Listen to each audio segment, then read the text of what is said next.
ওই বর্ষাই সবকিছুর মূলে। মা আমি বর্ষাকে ছাড়বো না। আমি তোমাকে ছুঁয়ে কথা দিচ্ছি। মা আমি তোমাকে এখান থেকে নিয়ে যাবো। হ্যাঁ, বন্ধুরা এমনটা হতে চলেছে আজকের পর্বে। বিস্তারিত জানতে ভিডিওটিতে লাইক দিয়ে চ্যানেলটিকে সাবস্ক্রাইব করে পুরো ভিডিওটি তোমরা দেখতে থাকো।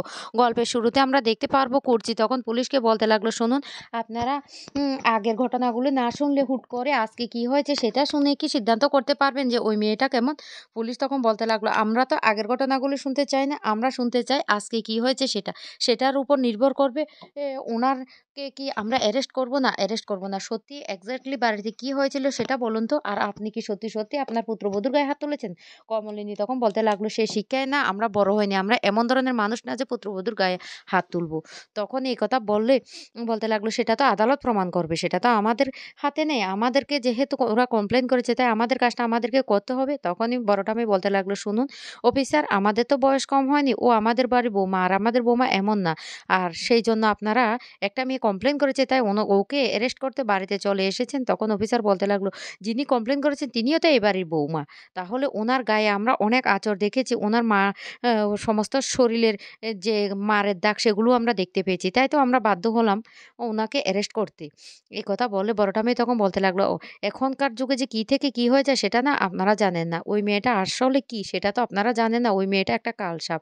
বুঝতে পারছেন?" তখন বুবলাই বলতে লাগলো, "অফিসার শুনুন আমার মা কিচ্ছু করেনি। আমার মা আ এ এ এসবের মধ্যে ছিলই না। আপনারা আমার মাকে বিশ্বাস করুন ভুল বুঝছেন।" কিন্তু অফিসার কোনো কথাই শুনতে চায় না। অফিসার তখন বলতে লাগলো, "শুনুন আমাদের যে কাজটা সেটা আমাদেরকে করতে হবে।" তখনই মিটি বলতে লাগলো, "না, না আমাকে নতুন কাকুকে ফোন করতে হবে।" এই বলে মিটি বাইরে গিয়ে নতুন কাকুকে ফোন করে আর কান্নাকাটি করতে থাকে আর বলতে লাগলো, নতুন কাকু সর্বনাশ হয়েছে।" তখনই নতুন বলতে লাগলো, "কি হয়েছে?" মিটি তখন বলতে লাগলো, বাড়িতে পুলিশ এসেছে মাকে নিয়ে যাওয়ার জন্য।"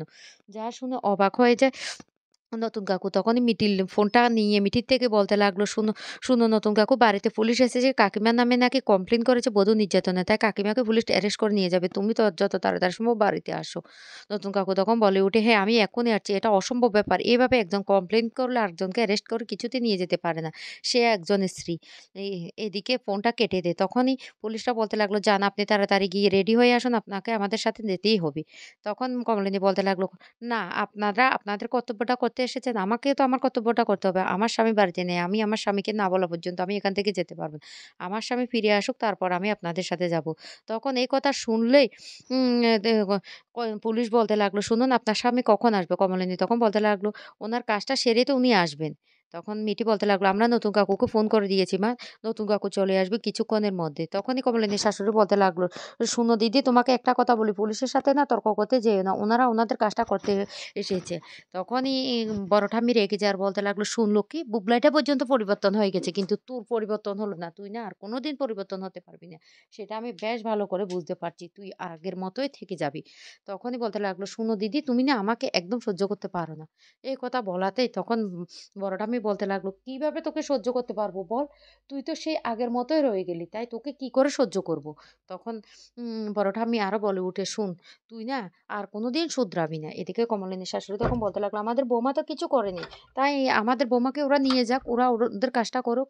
আর আমরা তো আছি, আমরা বৌমাকে ছাড়িয়ে নিয়ে আসবো।" যা শুনে তখন অবাক হয়ে যায় কুচি তখন বলতে লাগলো, "মা প্লিজ তুমি আমাদের মাঝখানে একদম কথা বলবে না তো। আমাদের মাঝখানে একদম কথা বলতে আসবে না।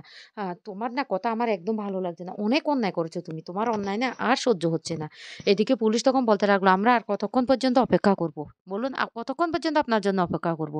কমলিনী তখন বলতে লাগলো, "আমি তো আপনাদেরকে জানিয়ে দিয়েছি যে আমার স্বামী না আসা পর্যন্ত আমরা কিছুতে যাব না।" আর তখনই সেই মুহূর্তে নতুন বাড়ি ফিরে আসে। আর এসে বলতে লাগলো, "কি হয়েছে মিটি? মিটি ব্যাপার কি?" মিটি তখন বলে উঠে, "দেখো না ওরা আমার মাকে নিয়ে যেতে এসেছে।" তখন নতুন বলতে লাগলো, "শুনুন এভাবে একটা সম্ভ্রান্ত পরিবারে ওকে আপনারা নিয়ে যেতে পারেন না।" পুলিশ তখন বলতে লাগলো, "কোনটা সম্ভ্রান্ত কোনটা অসম্ভ্রান্ত সেটা না আদালত প্রমাণ করবে। আমাদের কাজটা আমাদেরকে করতে দিন।" তখন কমলিনীর দাদা এমনকি কমলিনীর কাকাবাবু চলে আসে। আর ওরা এসে বলতে লাগলো, "কি ব্যাপার? বাড়িতে এত পুলিশ কি হয়েছে? এই ব্যাপার তো বুঝতে পারছি না।" কমলিনী তখন বলতে লাগলো, "আর কি হবে?" তখন মিটিল বলতে লাগলো, "দেখো না আ কাকিমাকে না পুলিশ অ্যারেস্ট করতে এসেছে। বধূ নির্যাতনের মামলা করেছে সে বর্ষা।" এ কথা শোনার সাথে ওরা বলতে লাগলো, "আপনারা এই কাজটা করতে পারেন না। আমাদের মেয়ে না কোনো কিছুই করেনি। আমাদের মেয়ে এর উপর একটা কিন্তু মিথ্যে মামলা চাপিয়ে দেওয়া হয়েছে।" পুলিশ তখন বলতে লাগলো, "আমাদের কাজটা আমাদেরকে করতে দিন। আমরা ওনাকে অ্যারেস্ট করে নিয়ে যাব। তখন কমলিনী বলতে লাগলো, "ঠিক আছে, আপনাদের কাজ আপনারা করবেন। আমি তো একবারও বলিনি যাবো, আমি চলে যাব। তবে ভাগ্যিস আমার এটা খুশি লাগছে যে আমার ছেলের উপর ও মামলাটা করেনি। আমার ছেলেটা বেঁচে গিয়েছে।" তখনই বুবলাই বলতে লাগলো, "মা, তুমি এখনো আমার কথা ভাবছো?" কমলিনী তখন বলতে লাগলো, "আমি চিরটাকাল তোর কথাই ভাবি রে বাবা, তোদের কথাই ভাবি।" তখনই বর্ষা তার মায়ের হাতটা ধরে খুব কান্নাকাটি করতে থাকে আর বলতে লাগলো, "মা, মা তুমি যেও না, তুমি যেও না। আমি তোমাকে না ওখান থেকে মুক্ত করে নিয়ে আসবো। ওই বর্ষাকে আমি কিছুতেই ছাড়বো না। ওই বর্ষাটা না কতটা খারাপ এবার বুঝতে পারছি।" তখন বড়ঠাম্মি বলতে লাগলো, "আমি তো অনেক বলেছি বুবলাই, ওই মেয়েটা একটা কালনাগিনী।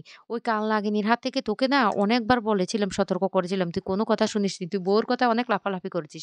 এখন বুঝতে পারছিস ওই কালনাগিনী কি করেছে? সংসারটা একদম শেষ করে দিল।" মিটেল তখন বলতে লাগলো, "অফিসার, আমি একটা কথা বলতে চাই। শুনুন, উনার সাথে আমাদের একেকজনের একেক সম্পর্ক। আমিও কিছুদিন পর এই বাড়ির বৌমা হব। উনি এমন ধরনের মানুষও হতে পারেন না?" তখন পুলিশ বলতে লাগলো, "আপনি সেটা বলছেন কিন্তু এটার তো প্রমাণ লাগবে। তাই আমরা না ওকে অ্যারেস্ট করে নিয়ে যাব।" যা শুনে তখন নতুন বলতে লাগলো, "না, না আপনারা ওকে নিয়ে যেতে পারেন না।" কমলিনী তখন বলতে লাগলো, "স্বতন্ত্র, তুমি এমন করো না। ওদের কাজটা ওদেরকে করতে দাও। আমি খুব খুশি হয়েছি। ওই বর্ষাকে না তোমরা খবরটা জানিয়ে দিও যে আমি ওর কাজে খুব সন্তুষ্ট হয়েছি, এমনকি খুব খুশি হয়েছি। আমাকে ওরা নিয়ে যাক। আমি যে কিছু করিনি সেটা তো প্রমাণ হয়ে যাবে।" কমলিনী কাকাবাবু তখন বলতে লাগলো, "ঠিক কথা। বুড়ি একদম ঠিক কথা বলেছে। আমাদেরকে কোর্টে যেতে হবে। কোর্টে গিয়ে আমাদেরকে ব্যবস্থা করতে হবে। আর আমাদের এবার না সোজা পথে এগোলে চলবে না। ওরাও অবশ্য যাবে। আমাদেরকে আমাদের পথটা বেছে নিতে হবে।" নতুন তখন বলতে লাগলো, "আমার কাছে অনেক প্রমাণ আছে।" বুবলাই তখন বলতে লাগলো, "আমার কাছেও প্রমাণ আছে। আমরা সবাই গিয়ে আমার মাকে উদ্ধার করে নিয়ে আসবো। কিছুতে আমার মাকে সেখানে আটকে রাখতে দেব না।" তখনই কমলিনী শাশুড়ি বলে উঠে, "বৌমাকে এখন পুলিশ অ্যারেস্ট করে নিয়ে যাচ্ছে। বৌমা যখন বাড়ি ফিরে আসবে তখন আশেপাশের লোক কত কথাই না বলবে করছি।" তখন বলতে লাগলো, "খবরদার মা, তুমি আর একটা কথাও বলবে না। তুমি অনেক বলেছো। তোমার অনেক অন্যায় সহ্য করেছি। তুমি না আর কোনোদিন শুধরোবে না। আমি কিন্তু তোমাকে কিন্তু লাস্ট বারের মতো ওয়ার্নিং করছি।" এদিকে পুলিশ কমলিনীকে নিয়ে যেতে লাগলে বুবলাই তার মায়ের হাতটা ধরে খুব কান্নাকাটি করতে থাকে আর বলতে লাগলো, "মা, মা আমার জন্য আজকে তোমার এমন পরিণতি হয়েছে। আমার জন্য তোমাকে আজকে পুলিশ নিয়ে যাচ্ছে।" কমলিনী তখন বলতে লাগলো, "না বাবা, কিচ্ছু হয়নি। তোর যে কিছু হয়নি সেটাতেই আমি খুশি। আজকে তোর যদি মামলা হতো তাহলে তোর চাকরিটা নিয়ে টানাটানি লেগে যেত। তাহলে তোর কি অবস্থা হতো? আমার ছেলেটা সুস্থ স্বাভাবিক আছে তাতেই আমি খুব খুশি।" নতুন তখন বলতে লাগলো, "কমলিনী, তুমি কোনো চিন্তা করো না। আমি তোমার স্বামী হয়ে কথা দিচ্ছি। আমি তোমাকে নির্দোষ প্রমাণিত করে নিয়ে আসবো। আর যে তোমার নামে মামলাটা করেছে তাকেও আমি উপযুক্ত শাস্তি দেব। আমার কাছে সমস্ত প্রমাণ আছে। এবার আমি আর তাকে কিছুতেই ছাড়ব না। সে যেহেতু আমাদের পিছনে লেগেছে তাকে তো আমি ছাড়ব না।" মিঠিল তখন বলতে লাগলো, "হ্যাঁ, নতুন কাকু, আমরা কেন ওকে ছাড়তে যাবো? আমরা কিছুতে ওকে ছাড়বো না। ওকে উপযুক্ত শাস্তিটা এবার দেব। ও যেহেতু এতদূর পর্যন্ত এটাকে নিয়ে গেছে, আমি ব্যবস্থা করব।" বর্ষা তখন বলতে লাগলো, "আমিও তোমাদের পাশে আছি। ওই বর্ষা আমাকে আমার পরিবারটাকে সর্বশান্ত করে দিয়েছে শেষ পর্যন্ত। সে আমার মাটাকেও ছাড়েনি। আমার নিষ্পাস মাটাকেও পুলিশের হাতে তুলে দিয়েছে। আমি ওকে কিছুতেই ছাড়বো না।" এরপরে কমলিনীকে পুলিশ ধরে থানায় নিয়ে যায়। এদিকে কমলিনীর বাবা, কাকা সবাই চলে যায় কোর্টে। আর সেখানে গিয়ে কমলিনীর জন্য উকিল খুঁজতে থাকে। আর শেষ পর্যন্ত সেই উকিলটা হলো অয়নদীপ। সেই উকিলটা অয়নদীপ তখন বলতে লাগলো, "আপনারা কোনো চিন্তা করবেন না। আপনাদের সমস্ত প্রমাণগুলো আমাদের হাতে তুলে দিন। আমরা ওকে নির্দোষ প্রমাণ করব। আপনারা কোনো চিন্তা করবেন না।" বুবলাই তখন বলতে লাগলো, "এই বর্ষাকে আমি কোনোদিন ছাড়ব না। বর্ষাকে শেষ করা পর্যন্ত আমি না শান্ত হব না। বর্ষা আমার লাইফটা শেষ করে দিয়েছে। এই বর্ষার চক্রান্ত থেকে আমাকে বের হতেই হবে। বর্ষা এর আগেও অনেক অন্যায় করেছে। তারপরেও আমরা ওকে ক্ষমা করে দিয়েছি। আর কোনোদিন ওকে আর ক্ষমা করব না।